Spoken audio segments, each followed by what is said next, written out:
Hey guys, my name is Mavi and I've spent the last 14 years in the plastic surgery and beauty industry, working alongside top board certified plastic surgeons. Now I'm an independent patient coordinator who doesn't work for any surgeon. This means I have unbiased reviews for hundreds of doctors and I can help you achieve the look of your dreams, whether that's a supernatural or a video vixen.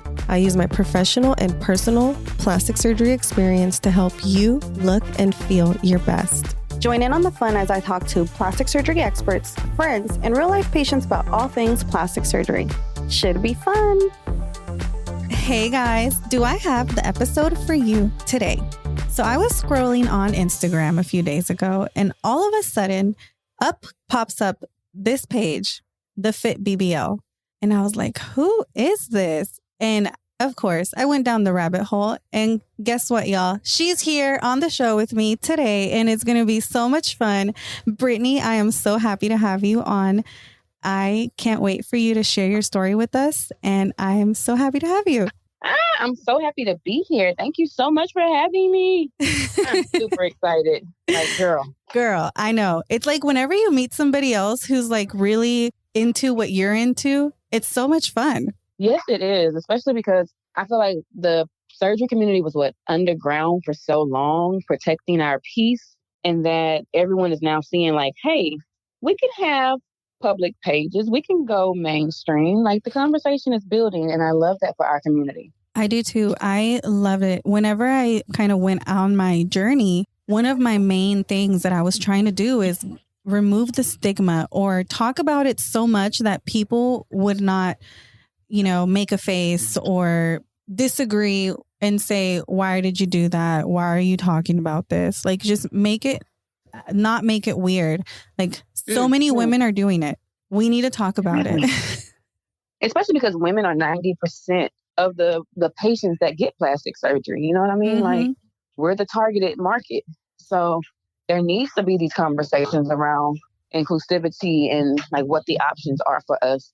Absolutely. As far as like services and stuff. Yeah. So let me tell you why I loved your page. Part of my show, what I talk about is how do you maintain your results after surgery and how you have to make the lifestyle changes prior to surgery in order for you to maintain those results. It's not a one and done. It's not, you will lose and you will look so good and you're going to feel so good in the mirror and you're going to look good in your clothes. But if you do not change your eating habits and you do not add activity to your lifestyle, you will end up back where you were. And I'm not lying. I have seen plenty of times women who go through my journey, not with me right now, but in the course of my career over the last 14 years, where I've seen women go through the journey, have the tummy tuck, have the lipo. I don't see them again. Like they go through post-op and then I don't see them for a couple of years. And then I see them back in the office.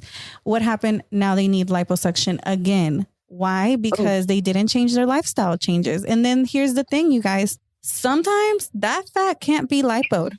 I am so sorry to tell you, but that fat is accumulating around your organs, around your intestines. And guess what?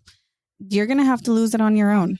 We can only liposuction what we can pinch. And sometimes whenever you come in after a tummy tuck and you did not change your eating habits, you will look pregnant from the side if you don't change. And I've seen it over and over and over again. I experienced it myself whenever I told y'all I went on that slippery slope of eating whatever I wanted after surgery. And I had to catch myself like, oh, crap, I'm doing the same thing. I better freaking snap out of it. And sure enough, I was able to snap out of it. And now that's why I'm here telling y'all, don't be a Mavi. Change your eating habits prior to surgery. It'll make your whole journey so much easier. And I'm so happy. So Brittany, you're here to tell them right. Tell them what you did. Yeah. So definitely, as you were saying, piggybacking off what you said, that fat, the visceral fat that cannot be lipoed is something that we have to take care of on our own. And I wish more dogs understood that. I understand like everybody doesn't want to have a 30 BMI. Everybody doesn't want to have a 27 BMI. But if you're one of those dogs who want that super, super snatched body, that Instagram model body, then dealing with that visceral fat is going to come through diet and exercise. What you do in the kitchen and what you do at home or in the gym is going to play a major part in your results. And the closer you are to your desired weight, your desired look, the better your results are going into surgery. So a little bit about me. I founded the BBL when I started my own journey, or after starting my journey. I am a mom of 5, and I was 220 pounds, and I was influenced. I would get on Instagram and I would see the Instagram models. We're talking about Brittney and Brittany B, and even women like Cardi. And I was like, I love their body. But I didn't just want the Instagram model body. I also liked women like Serena Williams, TK Sit, Guam, and I liked the muscles that they had. So I started putting in my head, I was like, okay, so some of this going to have to happen in the gym. Some of this going to be a little bit of surgery to get my dream body, right? So I started working out, and then I was in the surgery community already, and I was following dolls like Duran 2020 doll, some other Duran dolls, and I was seeing what they were contributing to the community. And I was like, well, I'm not really good at compressing. I don't like the faja like that. I was like, so where can I help out in the community? What could I attribute in my stories and on my journey that would help, grow our community? And I was like, well, I'm on this amazing fitness journey to lose the weight, because Duran had denied me at first. She told me I was fat. She was like, baby, no, ma'am. Like when I first reached out to her, my BMI was like 34. Right. And so she's like, you got to bring your BMI down if you want, basically to get surgery.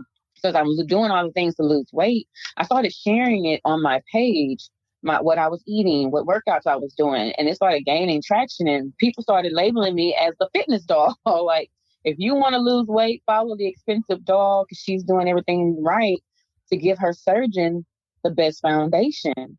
And it's amazing how people will help you find your gift, right? Because I'm like, oh, yeah, I am trying to give her the best foundation.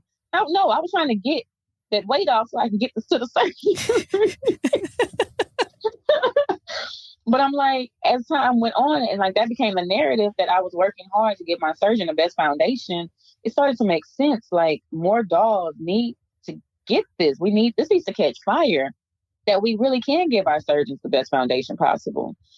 So then when I went into surgery, BMI was at about a 28, and I was 150 pounds, which was my ideal weight. When I came out, I looked phenomenal. I didn't have the muscles I wanted all the way, but my body looked great. So I started going back into keto, and that didn't really work. So any dolls out there, if you're doing keto, I'm going to highly recommend you stop it and start trying it. Like, keto is good pre-op, but really try to go into a more whole food diet post-op, so that way you are helping that fat. There's some really good attributes of keto that I cannot, take away from it, but a whole food diet, once you learn how to have a good, healthy relationship with food, is going to be more beneficial to grow that BBL. I do want to add something right there before we go too far and then I forget. So with your BBL, ladies, after surgery, so many of you go into calorie deficit where you're not eating enough. Your body is like taking everything it can from what you have stored to get you through recovery. And then what happens? You start losing your BBL. Your fat's shrinking. Your BBL is shrinking. You need to eat. You need to have at least, this is what Kylie from Nutrition.Plastic Surgery, her recommendation. And she was like, I mean, as a general, she's like, everybody's different. Of course, we all know that. But as a general, like, rule, like at least 1,800 calories during those first 3 months of recovery. And 3 months, you guys, I know you're going to say like, I'm going to gain weight or whatever. Even if you gain a little bit of weight during those first 3 months of recovery, you're giving your fat, that freshly transferred fat, the best opportunity to live. But when we say that 1,800 to 2,000, because I tell my dogs 2,000. See, okay, 1,800 to 2,000. Yeah, 1,800 to 2,000 calories, because we are different. And so with that being said, because sometimes 1,800 could still be too low for certain women. So we have to say that 1,800 to 2,000, give and take, that's 200 difference in whomever we're talking to, right? There's a valuable website, precisionnutrition.com. And if you go on there, there's a free macro calculator that you can use to figure out your macros. And it'll tell you what you should be eating for what your goals are. And if you find out what your maintenance calories are, you really only need to eat 500 calories over your maintenance diet. So if you weren't trying to lose weight or gain weight, you're just trying to maintain your current weight, that's a good indicator of what you need to be eating at, because you need to eat 500 calories over maintenance once you start healing, right, from your surgeries. But you made a very good point. A lot of women are coming out of their surgeries, and the first thing they want to do when they say, okay, I'm getting ready to get back in the gym, 12 weeks post-op even, is they start cutting their calories to 1,200 and 1,300 calories, because 9 times out of 10, you're overweight already, right? Let's just say you have a little extra weight that you still need to get off after surgery. And then you hire a fitness trainer, or you go on Google and you find a standard diet. So then you cut your calories down to 12 and 1,300 or 1,500 calories, extremely low. Then you start doing all the extra cardio in the world. You just cardio, treadmill. And that's all you think you have to do to get the weight off. And we've been taught wrong. We've been taught so wrong for so long. A general rule is 2 to 3 days of cardio, not full cardio days, but doing the cardio after you go in the gym and lift. You want to create what they call the X shape in your body when you after surgery. And the X shape is basically building up your upper body and your lower body, but keeping your waist small. Once you build that X shape up, your results are going to be phenomenal. And lifting weights is not going to make you look manly. Like, you're not going to lift weights and look manly. You're going to lift weight, build curves, and build up lean muscle mass. Replacing the fat with lean muscle mass is going to give you the best results, because you're going to do something called body recomping. And so that's why I'm really happy that the Fit BBL is finally like making some traction, so that I can start educating dolls on these words. Educate them. This is your opportunity. Tell us tell us about macros. Tell us about body recon. Tell us about everything. This is your chance, girl. Right. No, everyone, that's the magic word after surgery. It's not weight loss, it's body recon. And that's the word that every doll should have in their vocabulary when they're talking to a trainer. Like, even if you don't hire me as your personal trainer, if you talk to any trainer, the word of the day is body recomposition. And when you go to a trainer, you need to say, hey, I'm looking to body recomp. I don't want to necessarily change the number on the scale, but I do want to change the way in which my body is composed. Because you can have it one or two ways. You can be composed of fat, or you can be composed of muscle. You stay the same exact size, but you drop that fat and replace it with lean muscle mass, which is going to create more feminine curves. It's going to make that BBL look like you had 2-3 rounds. It's going to make them legs look like you was born with it. I'm telling you, you're going to be all around fine. Like wine fine. Mm-hmm. People won't ever question if you had a BBL or not. No one walks up to me and asks me if I have a BBL. People are actually shocked when I tell them that I had a BBL, because they're like, wait, why your legs so big though? Oh, because I weight train. I pick up heavy shit. Like, you know what I mean? Because I'm strong. 5 days a week. Like, and that came from education and 3 years of searching and like really digging deep to figure out the secrets in the fitness community. You know what I mean? And bringing it back over and finding that little sweet spot. I'm like, wait, there is a void. There are not a lot of trainers who talk enough about helping dolls that have had plastic surgery. If anything, girl, you probably could say the same. I am so sick of seeing trainers talk about surgery in a way like it could be avoided. Like you can do in the gym what you can get on the surgery table. Yeah, and I'm just like, while that's good for some people, I feel like they literally exclude us. I found so many trainers that I would have worked with, but I would watch their lives or listen to them talking on their pages and instantly get offended when they say something about a woman with a BBL. Like, oh yeah, that's not real. That's not homegrown. That's bought. It is offensive, right? It is kind of offensive. I'm not going to give someone my money because I'm African American. And I always say, I use this as an example. When people be like racist people, I'm not going to give someone that is racist my black dollar. Right? Mm-hmm. It's the same thing with a trainer. I'm not going to give a trainer who is biased to women who have had plastic surgery my money when you don't like us. Mm-hmm. Like, you don't the community that I'm with. You don't like the community that I stand for. And most of our community is made up of moms. Oh my God. Can you say that again and as loud as you can? The majority of our community is moms. We are moms. All of us. A lot of us. We have carried life. We have birthed life. I had to tell someone, they tried to put me up against a woman who ain't had not one kid. One lady, she was like, I don't see the point. I asked her, I said, how many children have you pushed out your vagina? Mm-hmm. How many have you carried? She said, none. Then me and you can't have a conversation. I can't talk to you. You haven't even been where I've been. You haven't had to go through what I've went through. Your body hasn't changed through child carrying and childbirth. Like, girl, you don't even know yet. Hold on. Wait till your hips Exactly. get wider. Wait till you can't get that belly back to normal because your Yeah. muscles are spread out. You just wait. Exactly. I had one trainer who I was listening to who really honed in on that, and that's Dr. Nicole Monroe, and I love her. Okay, like if you guys need someone to follow, I feel like she never talks anything bad about plastic surgery because she actually had mentioned that she wanted to get her breasts done, right? But she said it best. She said, I can't talk about a woman getting a tummy tuck because I haven't had a baby. I can't talk about a woman getting a BBL because that's not my plight. I've never had to worry about having a big butt because while I didn't get breasts, I got a big butt. So I can't talk about a woman who made that choice because I know I want the choice to get breasts. So I can imagine that that's the same choice of someone who doesn't have a butt. They would want to get a BBL. Mm-hmm. And I was like, it's really just that simple. You know, like respect someone for their body autonomy and mind your body's autonomy. Right? Let me tell you something that somebody told me whenever I was planning to launch the podcast. So it was a man. They stay in our business, okay? So I told him, I'm going to launch a podcast for female empowerment about plastic surgery, about empowering women in their plastic surgery journey. And he was like, well, isn't that an oxymoron? And I was like, what do you mean? Like, I got instantly defensive. Like, what do you mean? Isn't that an oxymoron? He's like, well, like you're empowering a woman, but you're asking them to change. Like empowering should be empowering them to love themselves how they are.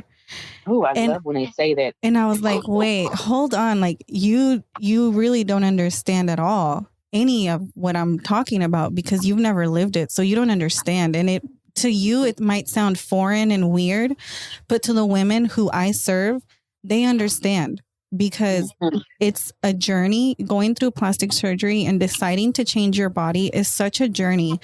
And men cannot understand. And people who have not gone through it, they really don't understand either. Nope. I got very defensive that day. I get extremely defensive about it because their argument is, well, why would you encourage them to stay natural? Because it boils down to mental health. There are people who, like myself, we're okay. We're okay for the most part. Until you walk in a room feeling great about yourself and you have on a nice dress and someone goes, are you pregnant? No. You know how many times I heard that before I had a tummy tuck? I mean, for years. But you know what? It happens to so many of us. Mm-hmm. I was doing all the work, working out, but that stomach, because I had diastasis erecti, just would not go down. In actuality, I was making it worse. The exercises that I was doing, because we just now have started having a conversation about TVA muscles, right? Like exercises that help with our deep core muscles. Mm-hmm. But this comes with years of education, trial and error. I'm 34 years old, so I grew up with the crunch era. Mm-hmm. Crunches, sit-ups, six packs are made through crunches and sit-ups. Now we're finding out that everyone has a six pack, but they're made in the kitchen, not the gym. You don't get abs in the gym, you get abs in your kitchen. And what you do in the gym just helps to further push them out. But when you're a woman who has already had children and you have diastasis erecti from your pregnancy, you're doing more harm than good when you go to do those crunches and those sit-ups and those planks. You're not supposed to be in those positions. You're further tearing apart your abdomen muscles. So now when you're thinking, oh, okay, I did my sit-ups, I did my crunches, and then you're losing weight everywhere else, but your abdomen is protruding out. So then you get that question oh, when are you due? Or are you pregnant again? That shit is defeating. Like, wait, no, I've been working out. I've actually lost weight. I look pregnant to you? It's so disheartening. It is. And then people think it's okay to ask because we're women, right? Like, it's okay to ask you if you're pregnant. Someone asked me today, are you pregnant? And I'm like, no, I'm bloated. Really? Yeah, because I'm bloated and I had some alcohol. So I'm in Swell Hill right now. Mm-hmm.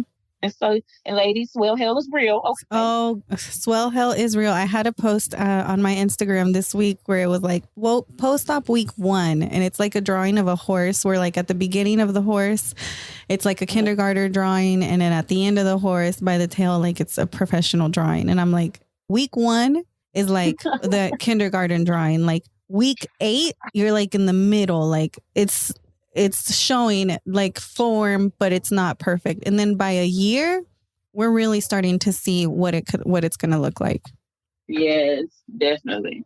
So yeah, I'm like, no, I'm not pregnant. I'm definitely bloated and I'm in swell health. So that's where we're at with that at 20 months post-op. Like literally almost 2 years post-op and I still swell and my cycle just makes me bloat so bad. It's just, oh Lord. So what I noticed after my surgeries, and I've actually talked about it on other episodes with the Faja doctor. Oh, I love her. After we've done episodes together. She's so much fun. She's another woman that I found her and I was like, I am obsessed with what you're doing. I need to have you on my show because what I have found in the community, and I love supporting women who create something out of necessity for the community. For example, like for her, she was like, I need my faja altered. No, like, how am I going to do this? She did it for herself. And then she started doing it for other dolls. And that's how she ended up building her business.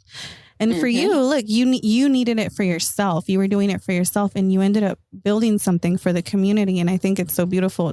And Kylie, the nutritionist, she was building something for the community. And I really love supporting, the women who are doing stuff for the community because they know nobody else is doing it for us. We got to do it for ourselves.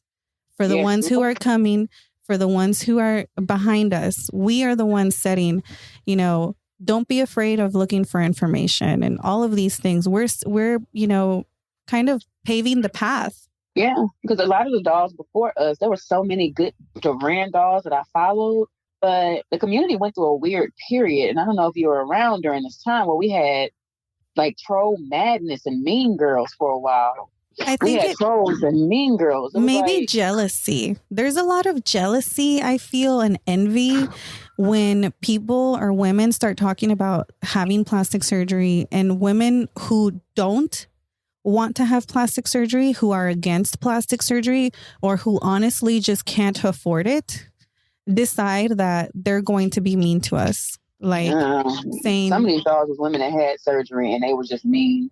And then what happened was it was like this push of a lot of the older dolls that had been in the community for a while were like, yo, I'm out. And it was just like, wait, no, come back. We needed that guidance. We needed that information. And so many dolls, I wish we could go back and be like, hey, can you come back to your page and come back? We need that.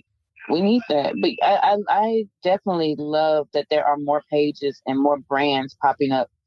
It seems like weekly that is solely for us. Solely for us. And it's from women who are in the community, other women who are going through the same things. They're experiencing like roadblocks and they're like, okay, how do I get past this roadblock? And then when they figure it out, they're like, I got to tell the others. Facts. It has been such a great experience, like from conception of the idea to watching it flourish, because I just made the Fit BBL page in March and it just seemed like my surgery page wasn't doing much of anything. And I was like, I think I need to take this outside of my surgery page and give it its own page and really make it a business. I filed for my LLC. We are in the works to get it trademarked.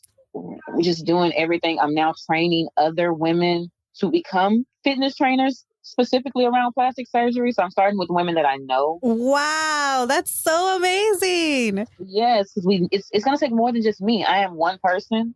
And while I would love to service everybody, life is not promised today or tomorrow. You know what I mean? And I just don't want it to die with me. Right. And so I'm like, I want to have it to where I can branch out and have other women trainers. So anybody that's getting plastic surgery and you're looking to be a trainer, and like if you like fitness and you want to get into that training space, I would love to team up with y'all, because it's gonna take more than just me. It's really gonna take more than just me. It's the community. It's gonna take the community, and the spreading of the word in the right way. Because I really want to see the fade out of what's that medication people be taking for weight loss? Is it Phentermine? It's not good. Well, there's Phentermine. Phentermine, yeah. I really want to see Phentermine fade out of our community. I really shouldn't. You guys, if you're on your plastic surgery journey and you're anywhere between 3 months and 6 months out of surgery, you need to stop taking that Phentermine, especially if you're like 3 months within surgery. I've had patients, surgeries canceled by the anesthesiologist because they were on Phentermine too close to surgery.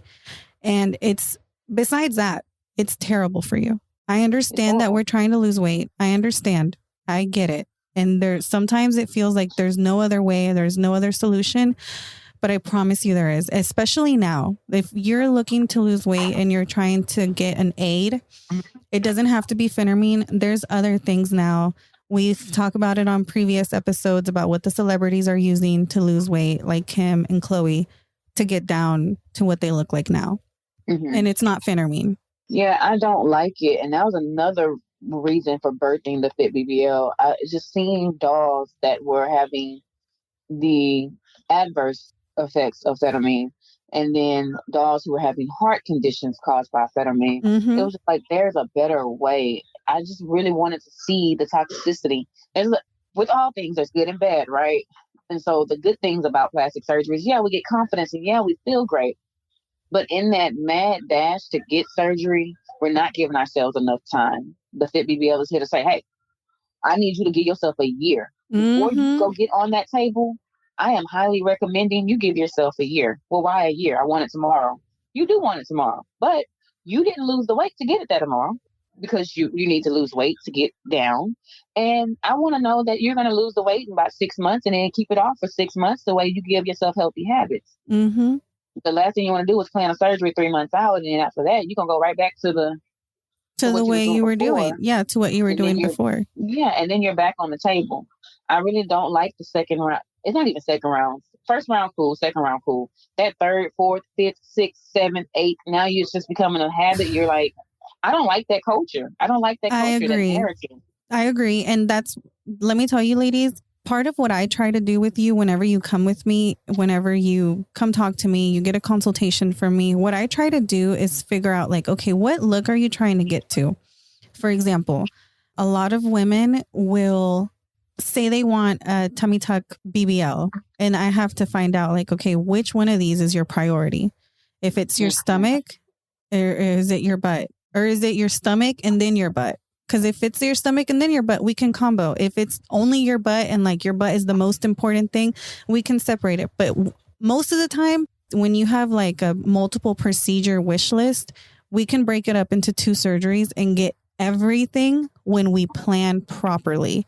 So it doesn't have to be those people who are getting 2, 3, 4, 5, 6, 7 rounds. It's because nobody helped them plan properly how to have these procedures and what order to have them in order to get the best results from the next one. Like, there's so much more to planning these surgeries than just, oh, I want to have a tummy tuck. Yep, this guy does a good job. I'm going to go to him. No. No. No. That is not how it happens. It does happen like that, but most of those people who do go that route end up not happy with their results or end up going back under. So what I'm trying to avoid is all of that. Like, I've already, like, for example, I had a phone call yesterday with one of my girls so she had already had a tummy tuck and she has a dog ear on one side. So my question is, I've already seen women come in for dog ears before in my career. I've seen it. I've seen them only fix the dog ear. And then once the dog ear is fixed, they realize, oh, I have a hip dip right here. Oh, I should have gotten this fixed while I was under. And then now we're like, okay, well, now you have your dog ears fixed, but your hip dip is sticking out on one side and not on the other. And it's just like really planning with the patient and the doctor and trying to figure out like, how are we going to get to what look you're trying to get to with the least amount of surgeries and the least amount of like recovery. Only have recovery 1 time, maybe 2 times. But most of the time, if we plan properly, we can get it all done at once. At one time. Yeah. At one time. Especially because every time I imagine that every time we go under, we're risking our lives. We have children we have to get back to. And there is risk. And how many times are we risking? How many times are you willing to risk your life to look good and some clothing for a few years? Like, that's what it boils down to. How many times? What kind of story or legacy would you leave behind if something happens to you? You want people to say, oh, she was just dissatisfied with something so small, because we keep going back. I'm a Duran doll. And for some reason, at the bottom of our stomach, Durans leave like this little extra fat. Me and my husband have deduced that it's to make us look more natural, right? Or she can't really lipo that area. I can tell you guys. I can tell y'all. So this is actually a really good teaching opportunity, and I've been looking for a way to talk about this. So whenever they're doing a tummy tuck, because it's not just Durandals, it's like tummy tucks in general, unless they are specifically telling you that they're going to liposuction it flat, or, you know, there's like some doctors who call it a lipo tuck, or they have different names for it. But most board certified plastic surgeons who are doing everything safely will not liposuction that fat, that space between your belly button and your breast, above your belly button to your breast, for imagine like in between your ribs, from your belly button to your breast. That area is not going to get liposuction during your tummy tuck surgery most of the time. And you don't want it to be liposuctioned, because that is where you are carrying the blood flow to your incision. So when they cut your tummy and they're bringing it down, they're trying to do everything possible to make sure that that flap survives. And when, so you don't get cirrhosis. So when you can't liposuction, create a bunch of damage and trauma to the area, and then pull it down and expect for all the blood flow to work perfectly and to not have a wound breakdown. So I know a lot of times women are like, oh, like they're unhappy because of this. But if you think about when you're going to get a tummy tuck, look at that, how it looks up above your belly button. It'll be tighter and flatter, but that, I guess you could, like, if it's bulging or if it's soft, that will still be there, but stretched out and flatter toward and pulled all the way down to your panty line. Unless you specifically ask your surgeon to liposuction, and they will probably tell you no. You can ask, but they'll probably tell you no. And I'm glad they will. And if they don't, they might tell you something like, oh, we trim it. Because sometimes they'll trim the fat while they're doing the tummy tuck. They'll trim the fat on the inside with scissors. So it won't be so like round, or like, so it won't pop out as much. But there's no way around it. So I've always wondered if I should get a second round just for like a little lipo right there. Yeah. Is that what you recommend? Let me tell you what I did. I had my tummy tuck, and I knew I was going to have that because I had seen it before with a lot of patients who they weren't at their goal weight. So when I had my surgery, I was not at my goal weight. I should have been, but I wasn't. And going into it, I knew I wasn't at my goal weight. So with that knowledge going into surgery, I knew I was going to have that little like, it's not a pooch, but it's like a little, I guess the best way to explain it is a pooch. Yeah, I get it. The best way to describe it is kind of like a pooch, but it's just like a little bit of skin and fat, right? Like, right. And it goes down sometimes. Like if I put my faja on and I compress, it can go flat. It just doesn't stay flat, but it can go there. Yeah. So what I did was I had my tummy tuck in 2017, and then in 2019, when I did my breast, because I broke my surgeries up, I did my tummy tuck, lipo 360 BBL in one surgery. And then in 2019, I went back and I did my breast. I did a breast lift reduction. She made them smaller, lifted them, and then I got an implant. And when I went in for that, I told her to clean up my lipo. So she went back and cleaned up my lipo from my tummy tuck. So that's how I did it. I'm very happy with the sequence in which I did things, because I was able to, if I had needed a round two, which at that time my butt was already so big, I was not going to take anymore. And she was like, are you sure? Are you sure you want me to throw this away? And I was like, don't stick it back in. I do not need any more fat back there. Like my butt got huge because I got on that slippery slope of eating after surgery, but it looked good. Like I liked it. So she just liposuctioned everything. And I asked her, like, did you ab etch me? And she was like, I did a light ab etching. Okay, I see it, because I love my results. And that's how I did it. So she came back in and liposuctioned after my tummy tuck was like well healed. All the skin had already laid back down. I was still in my garment, but she did an amazing job. And that's what I recommend. If you're going to do a tummy tuck, lipo 360 BBL, there's so many opinions on what order you should do it, how you should do it. Can you do a tummy tuck and a BBL at the same time? If your main priority is to get your butt as fat as possible, don't do it at the same time. Mm-mm. Do your I saw- liposuction first, Uh-huh. 360 lipo, BBL, and then come back and do the tummy tuck. And they can liposuction you again and liposuction the fat. The skin that they're going to pull out, they liposuction it like once they get it off the table. Liposuction. So you get all of that fat.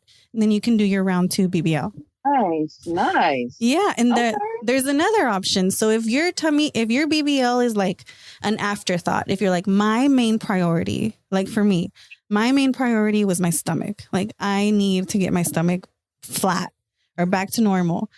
The BBL was like, I want the shape. Like it wasn't my main priority. So I did a combo procedure where I had my tummy tuck and my lipo 360 BBL at the same time. So I was able to recover once. I took 2 weeks off of work and I was able to recover one recovery for both of those procedures. And the BBL fat, the reason why they tell y'all not to do it at the same time is because they're like, oh, you're going to be laying on your butt and all the fat's going to go away. And so I've talked about it on the show before, how I did my little nest, like my pillow fort, where I would lay in the middle of it so I could suspend my butt and not be on the bed, but still be folded over. That's how I did it because my BBL was like second thought. My main priority was my tummy tuck. And if it's like that, if you're like, I want to do a BBL, I don't want to have surgery again, you can combo it. You have to find a doctor that is good at combo procedures because not all of them are. Definitely. No, they're not. Please find a doctor that's good, that works with your body shape. Like, I feel like a lot of dogs go to people that their friends knew of or the first doctor that pops up on their page and they're like, this doctor has great results. And I caution against that.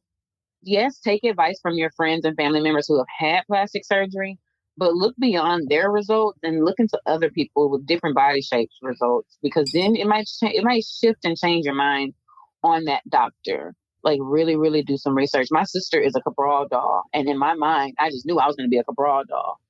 Like, oh nope, I want her same results, but I did not like her tummy tuck scar. So this is interesting because I think you're the first doll that comes on the show that had surgery in Colombia. DR. Yeah, I'm Hold a on. DR doll. So you need to spill the beans because when I started the podcast, I was like, don't go anywhere.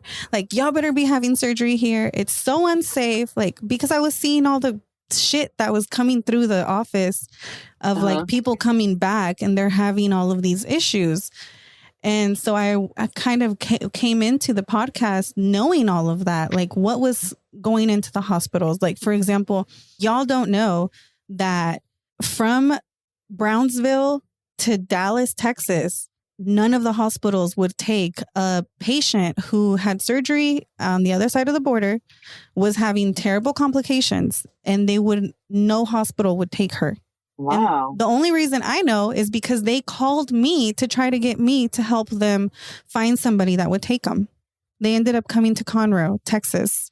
And that was the next place from Brownsville that they could find where they would take her. So these are the things that I was seeing, that I'm hearing, that I'm, living. And then with the podcast, I was like, don't go anywhere. But the more and more I talk to women, and there's specific doctors in the DR and in Colombia that I hear really great reviews.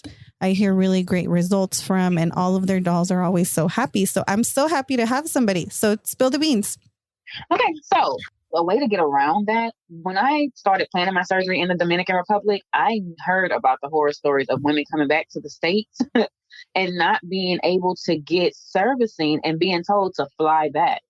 So I started interviewing doctors here in the U.S. that, hey, if I have an emergency and I come back home, could you take care of me? I found a lady, Dr. Madeline Hunt, and she said, if anything happens and you need me, I will definitely care for you. She's a Kelsey Sebo doctor. And so she did all of my labs for me before I left. I was completely upfront with her. And I also told her I was going to get her to do my letter to go back to work. She hooked you up. She did. I said, babe, I'm gonna need my back to work letter too, because I told my job I was gonna be out, have a surgery for my ovaries, because it's HIPAA, they can't act none of your business, right? So I had went through a Cabral doll who, what's her name? Oh my God, I can't think of her name right now. But she does the FMLA leave paper for the community, okay? And so she did my leave paperwork, but I knew to return back to work, I was going to need my doctor to sign off on that. And so she was like, I got you. You're doing everything right before you leave. And so I support it. I will take care of it when you get back. My experience in the DR was great. I jumped on the flight. I went by myself. I did hook up with a few dolls on Instagram. And because I was already known in the community for being the workout doll, like a lot of women that were there during the time I was there knew me. Like even one doll, when I didn't speak Spanish, but she walked up, she said, "Hey, expensive doll." Oh, I said, "Hey," I love it. she said, "Do you need translating?" I said, "I do. Can you help me? Because I don't know what he's saying." And she's like, he's saying, grab the number and have a seat and just listen for the last digit, like the last two digits on the paper. I was like, thank you. And see, that's the kind of things we need in the community, because me and her had conversations online. We don't know who each other are, because so many of us, and just at least having that handle, and stop changing y'all's handles, because so many women change their handles and it's like, who are you? Oh, I was the Cabral doll. Now I done changed my name to Mahio doll 2023. And it's like, why you just didn't leave it the same? You know what I mean? Like, we get that you changed, but pick a name and stick with it, okay? That helps us. But she was telling me who she was, and I went right into my messages, and I was like, yes, okay, thank you so much for helping me. Take a translator. Pick a reputable recovery home, do your research. But my experience over there was great. I did have an emergency situation. I did require a blood transfusion during my time there. My recovery house, I used an old school recovery house. I didn't go with the fancy smancy recovery house. I went with the good old down home cooking type recovery house. I felt like I was at my mom and my aunt's house. You know what I mean? That's like beautiful. It was small.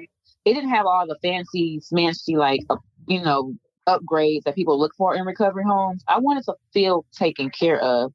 And that is exactly what happened. So I did stay at Metropolis Recovery Home. I'm always going to recommend them. They know what they're talking about. Like when I came home from surgery, I'm going to say home, back to the recovery house, right? So I left the hospital, which was Cipla. Cipla was clean. You can smell the bleach. I think sometimes people can scare people like, oh, it's not that modern. But modern doesn't mean good. You know what I mean? Like, it's a hospital. It looked like any other hospital I had been in. It was clean. There were women cleaning all the time. When I went into surgery, the surgery room was clean. I know this because I was looking around. I'm a weed smoker. And so when they first gave me my medication to knock me out, I didn't go down right away. That is so crazy that you said that, because literally an hour ago I was just on a live and she was talking about how cannabis use, you have to disclose it to your anesthesiologist because you require more anesthesia. Yes, girl, I did not go down. They gave me the anesthesia, and then Duran came in. She was on her cell phone typing, and she's looking at them. I'm looking at her. They looking at me, waiting for me to go down, and I'm staring at them. And then all I hear them say is something, something, something. They're talking in Spanish, weed. And I said, they were like, ah. Then they went back over the anesthesia. She went back over, twiddled with some things. She came back. She said, okay, mommy, count to 10. You can go to sleep, okay? I think I made it to 3, because whatever she did. She gave you a little bit more. It was what I needed. I was like, baby, I was gone. Okay. I did wake up at the end of my surgery when they were finishing my tummy tuck. Duran was in there. I woke up, I looked up, I was loose. I wasn't all the way woke. You can kind of like turn over in your sleep type situation. So she's like, I'm finishing your tummy tuck, mommy. Okay. And I'm like, okay. I just wanted them to get the blanket out of my face. I was like, can y'all get this blanket off my nose? Like off my nose. And then they heard me too. I'm talking about like literally like, can y'all get this blanket off my nose?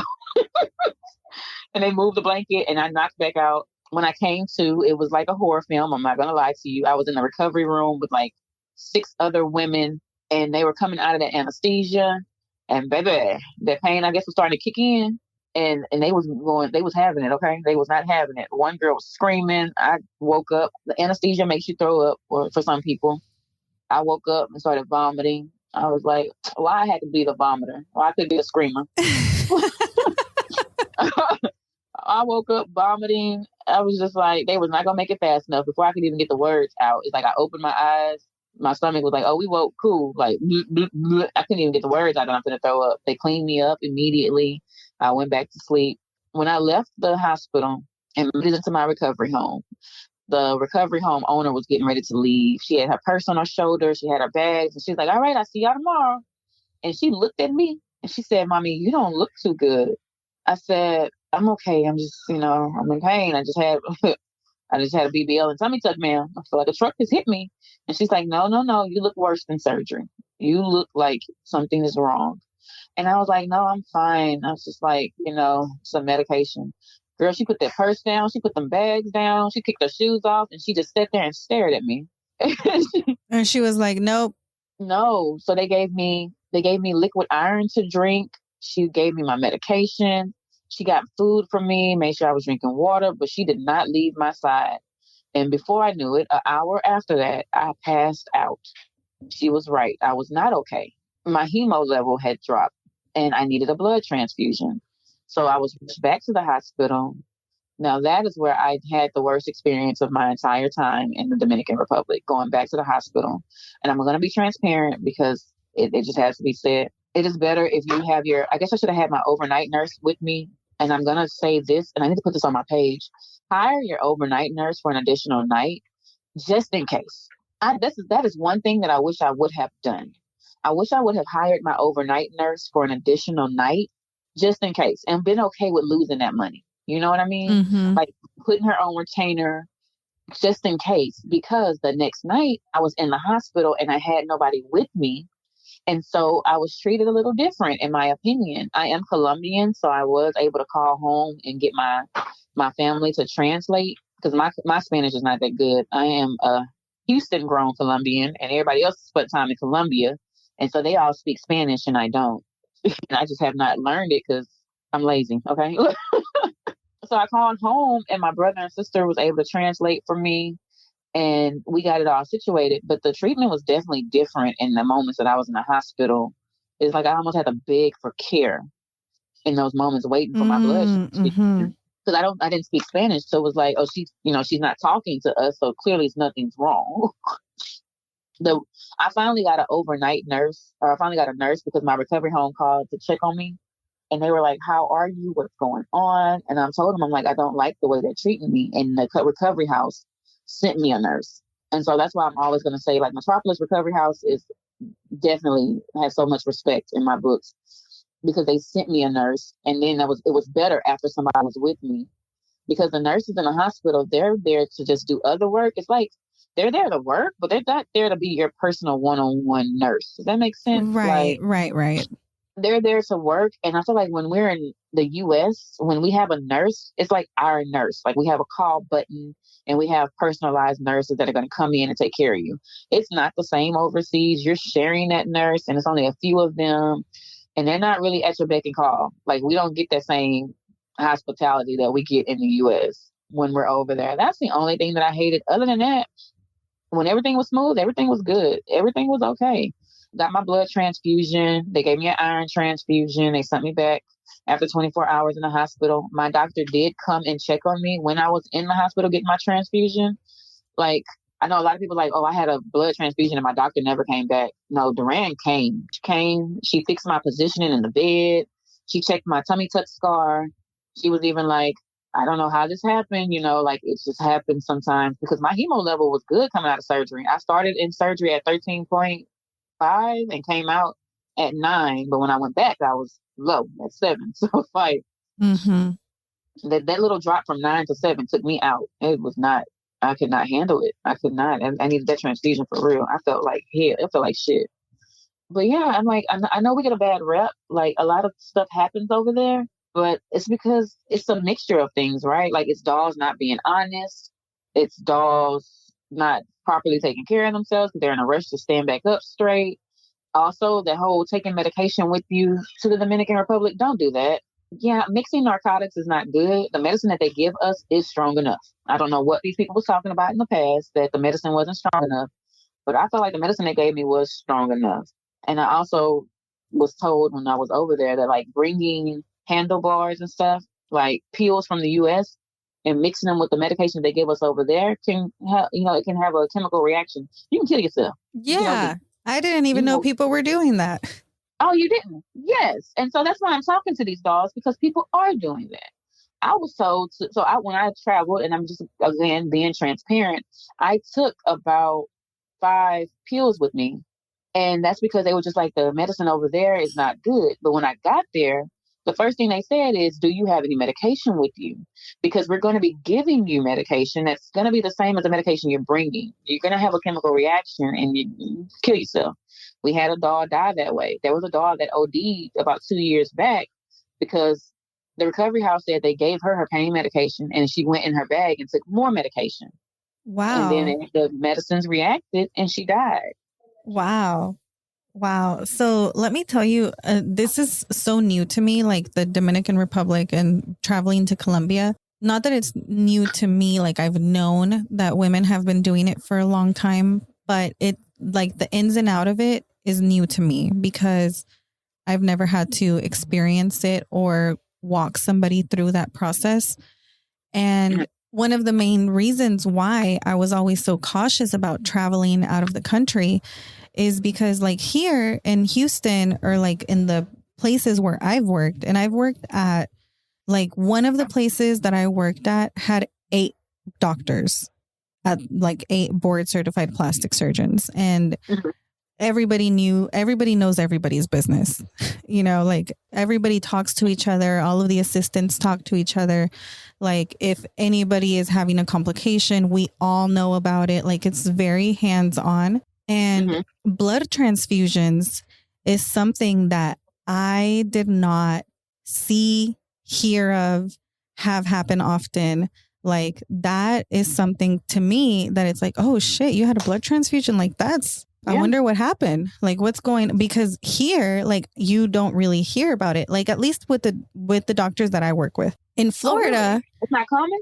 No, not really. That's why I tell my girls, like if they're talking to y'all about a blood transfusion before surgery, that means they're telling you like they're going to be so aggressive with their lipo that you might need a blood transfusion, because that's how I've heard it from other dolls who are like, oh, like, you know, I was a patient coordinator for a long time. So part of being a coordinator, I would talk to patients who were looking at other doctors.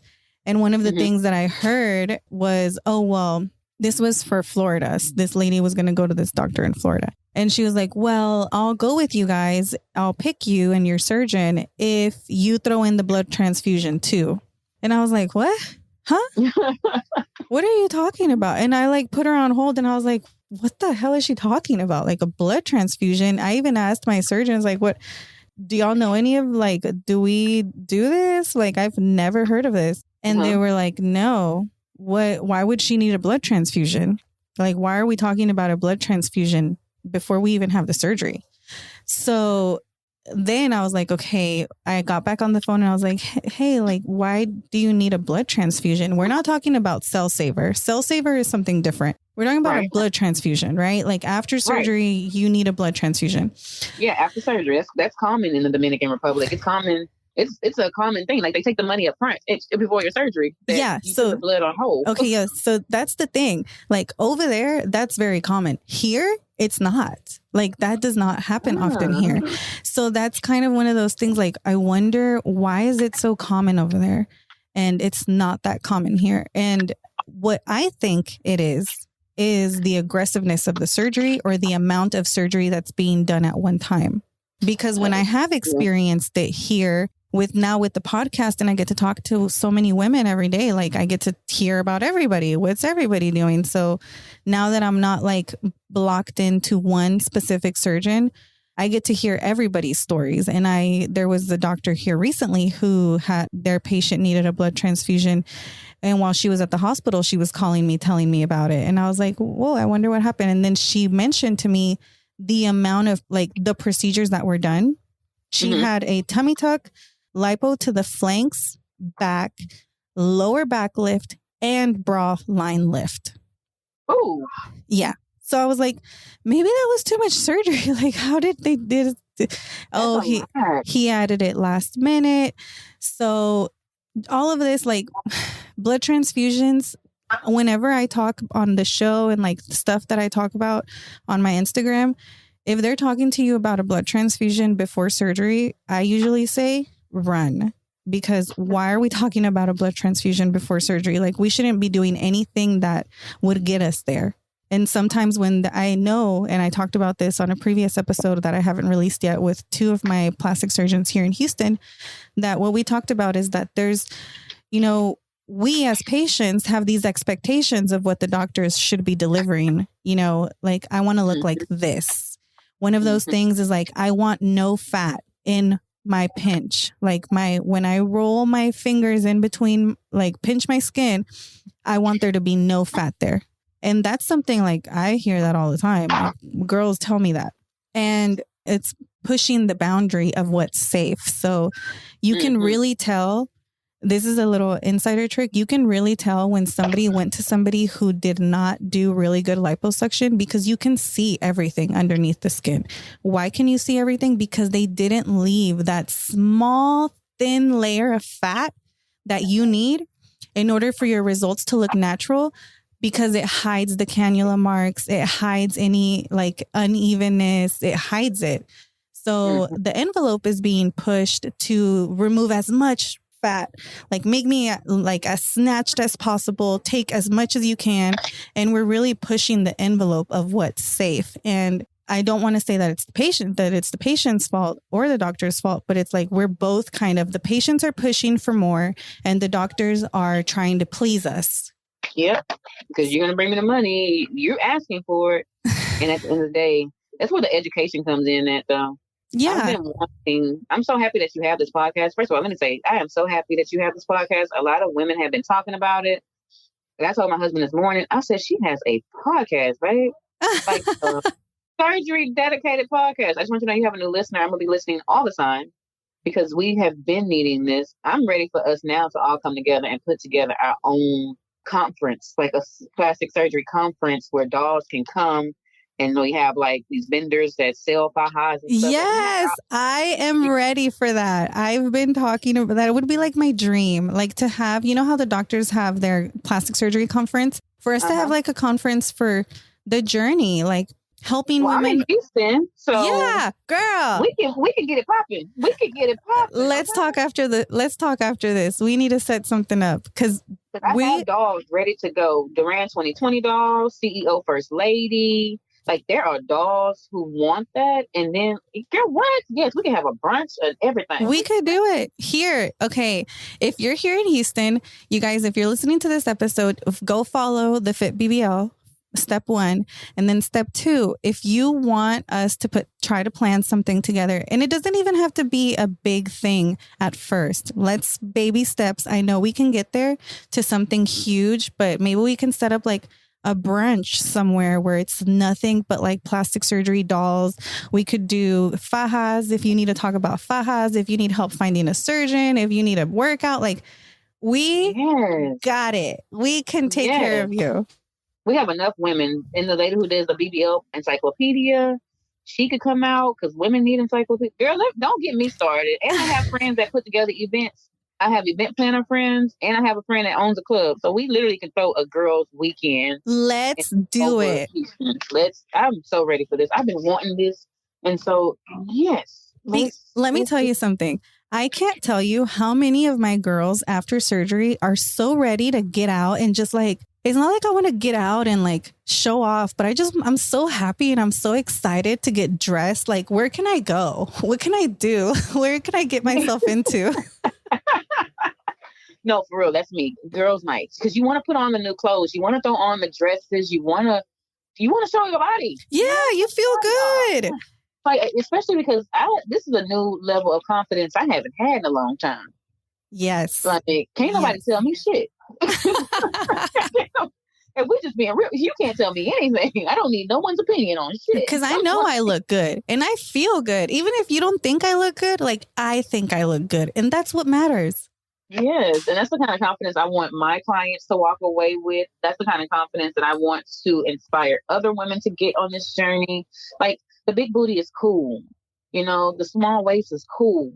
But what after that? Like, what are you going to do after that with that new confidence and that new fresh start? Yes. Also, like, ladies, if I can impress upon you anything, and it's going to be document your journey, because I wouldn't have known 3 years ago I was be a fitness trainer to women in the plastic surgery community. Like, you didn't know you were going to have a podcast. The Faha doctor didn't know she's going to have a Faha business. But not only do you pay for your surgery, you can invest in yourself through UGC creation, through influencing, through purely sharing your experience, and then having something to look back on too. It literally can open up so many more doors for you other than just being cute in some outfits. Like, I'm telling you, a component that I'm working on with planning, like with training women, is helping them to also become influencers. Because for a lot of us, we do want to be influencers. We do want to take our journey to the next level and have a reason to show off. And that goes into, well, here's the next piece. Let me teach you how to properly do that, you know? And so that's my second thing I'm working on, is helping women to take that newfound confidence and spread it in a meaningful way into other parts of their lives. You know Absolutely. what I mean? It's beautiful. It's such a beautiful thing to see when somebody goes through the plastic surgery journey. And I talk about it all the time, and how, like, I don't know what other way to explain it other than, like, the burden that you carried of worrying about what you look like is gone. And all of that mental space and energy that you were wasting on worrying about what you look like, or what you're wearing, or if it looks good, or if you look pretty, or if you are confident, like all of that energy that you were wasting on that, now you can use it to do, you think about other stuff. Like, now you're thinking about, like, well, what can I do here? What can I do over there? Like, I want to do this. I want to do that. It's so crazy because, like, I have had moms. You know, we know most of these, our girls are moms. Like, I've had moms who were like stay-at-home moms. You know, I don't know if you ever stayed at home, but I stayed home with my daughter when she was a baby for like 18 months. You did? So you know. I was a home mom for 4 years, girl. You know, like, I love being a mom. Being a mom is like one of my greatest achievements. Like, one of my, I'm so proud to be a mom. And right? Like, my humans are so cool. Yeah, I love my kids. But that, I remember when my daughter was little and I had left, I was working at a plastic surgery practice through my whole pregnancy. And then when I had my daughter, like, it was my first kid and I could not go back to work. I was like, you want me to leave this little defenseless thing with somebody else? Help you? And me go work? And leave her with somebody else? No. So I stayed home with my daughter for like the first 18 months. But as she was getting older, like at the 15-month mark, I was like, okay, you know what? Like, I'm really starting to lose myself in mommyhood. And like, I was gaining weight. I was breastfeeding. And when you're breastfeeding, like, I was so freaking hungry all the time. So I was eating and I was at home, and all I did was take care of my baby. And I really I was starting to lose myself in mommyhood. And what I did at that time was like, okay, I don't want to wake up when she's 5 and ready to go to school. And then I've been out of my job for how many years? Like, how am I going to jump back into this? Like, I've been doing this for so long. It's something that I really love doing. Like, I don't want to not have a career, not have something that's me talking to other adults, not just talking to children. Yes, because girl, let me tell you, you started developing the baby language. Asking adults, you gotta go potty? I'm gonna go potty. I still say it to this day. I literally 4 years at home. The first part was 4 years, and then I went back to working, and I was back at home for like 2.5. And then, so you asking adults, you need to go potty? I'm going to go potty real quick. I'm going to go to the bathroom I'm going to go potty real quick. Yeah, I'm going to potty. So when I realized, like, okay, I need to go back. I need to get back to work for myself, like for me. And like, I went back to work, and then I started to like think, okay, I'm going to have my surgery. Eventually, I'm going to do my surgery, because I was waiting in my mind. I'm going to be until I'm done having kids. Once I'm done having kids, then I'll have my surgery. So going back to work was just so great for me. I was able to socialize. I had like purpose again. I was able to do things that I enjoyed. And like, I love seeing other women go through the same thing. Like, I've seen other moms who are stay-at-home moms, then they have their surgery and their kids are like already getting to school age, or they're already in school and they were just staying at home. And now they have this like newfound confidence and like energy. Like, they feel like they can take on the world. Like, I can do anything now. Yes. It's so exciting. My cape, and I'm ready to roll. That's right. Okay. So can you believe it's been an hour already? No, because I could talk about this all day long. Do you hear me? I love this subject. Me too. I love it so much. I launched a podcast about it. So if you guys want to hear me talk about nothing but plastic surgery, you can go back to the last 47 episodes and you'll hear nothing but plastic surgery talk. Important information, just like what we had today, like insider info, like really getting into what everybody is learning. What is everybody going through? Like just knowing that anybody who's listening to this show, you're not alone. You're not the first or the last person who wants to have plastic surgery. You're not the first or the last person who's going to have lipo. So really finding your community and understanding that we're all in it together. And luckily, we have people like the Fit BBL, Brittany, and we have other people who are all about educating and helping this community grow and for us to really stick together. Like we can stick together, all of us, because we all have kind of the same mission and goal. Like plastic surgery changed our lives and we want to help other women have their lives changed through their plastic surgery. Yeah, if you choose to. I don't choose to. Plastic surgery That's right. On anybody.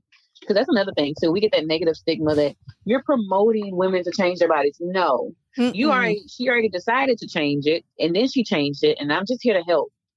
Because once my mind was made up, nobody, not even God himself, could come down here and tell me to unchange it. So for me, I haven't been told that, but I'm sure people think that all the time. But for me, it's like women are already deciding to have plastic surgery. And a lot of women who choose not to, they have had a lot of negative feedback. Like people have been negative about the procedure or they're afraid, they're anxious. That's what I hear. Like, I'm afraid of anesthesia. I'm afraid of the recovery. And it's really just being afraid of the unknown because it's kind of unknown. What are you going to feel? So this community and everybody just being so open about what are we experiencing? What are you feeling? What are you thinking? It's so much nicer. And it makes my girls who listen to this show feel so much calmer. Like, okay, everything's going to be fine. Before I let you go, I do want to ask you a question. Did you go through post-op depression? Hell yeah. Tell me about it. You're my first one who tells me yes. So please tell me about it because I didn't personally experience it. I've had some of my girls, but none of them have wanted to come on and really talk about it. So if you're willing to talk about it, please tell us how it was for you.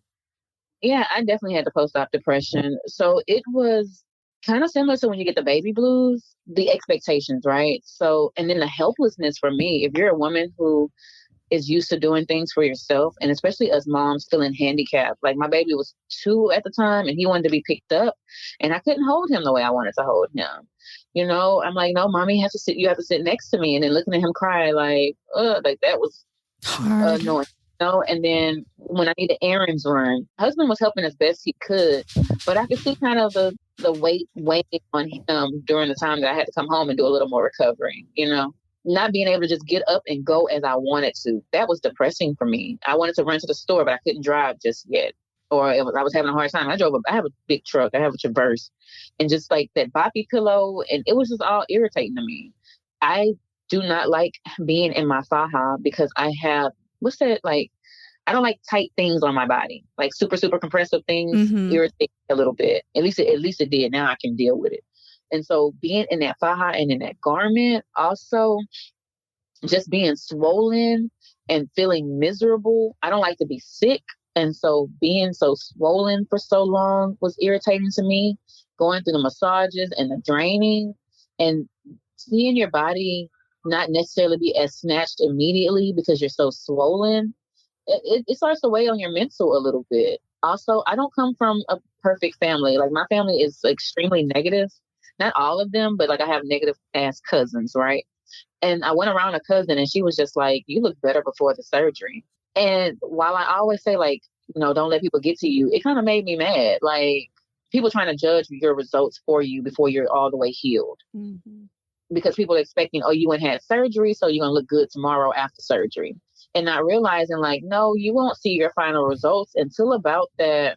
I know people say 3-month mark, but I'm going to keep it a buck with y'all, 6 to 9 months. Okay. Like, it's like a baby. Once you get off the table, expect to carry that baby for about 6 to 9 months before you get to really see what it's going to look like on the other side.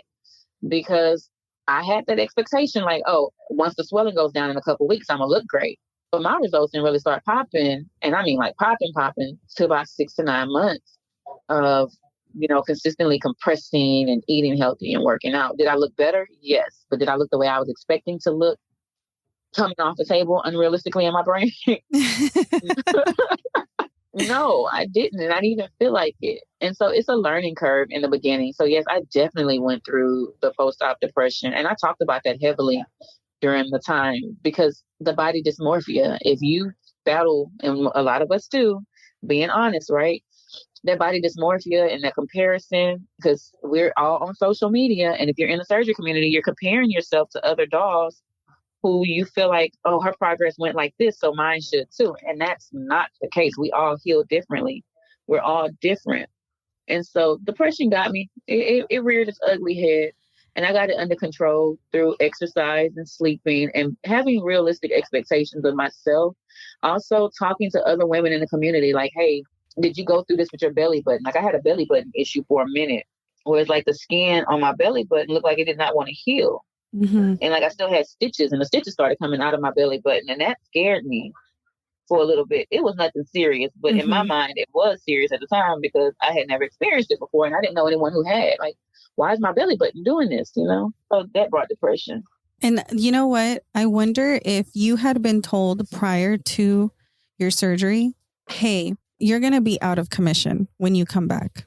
Like, be ready to be out of commission for the next 2 weeks at least. Like the first week for sure, but at least the next 2 weeks, you're not going to be able to, you're going to be okay in your brain, but your body can't. You think you're good. You were like, I could probably stand up and wash some dishes or fold some clothes or, stir some stuff in a pot or do something like that. But you can't. You literally cannot. And it's really about sinking. I keep saying it over and over again. Like, you have to sink into recovery, like accept it, that no matter how much you want to heal faster, and no amount of want is going to make the time go faster. And the only way you're going to heal is with time. You need time to give. You need to give your body time. Would that have helped you? Because that's what I tell my girls when this post-op depression, I feel, is a lot of like just not really knowing how much it takes after. Yeah, I feel like I knew, but realistically, like I knew, but when it came down to knowing and like going through it, I wasn't prepared. I had overestimated the process. Like, I thought, oh, I'm gonna be healing 2 weeks in the Dominican Republic, and then when I get back home, I'll be fine. And that was not the case. I still needed more downtime when I got back home. So yeah, I feel like if I would have no. I'm one of the people that like to be self-sufficient. So what tip or like something that you would tell somebody who is thinking about having surgery, if it was your best friend or your sister and you're trying to like avoid for them to go through that, what recommendation would you have for them? Be realistic. 6 months. 6 months. Okay. I know everybody looks like they're having fun right out of surgery because they have those faja on and stuff like that. But realistically, it does not go like that. It's going to take some time for you to get to feeling confident. It's going to take some time, and you're going to need help, and be okay with asking for help. Like it's going to require you to say, hey, I need a little more assistance.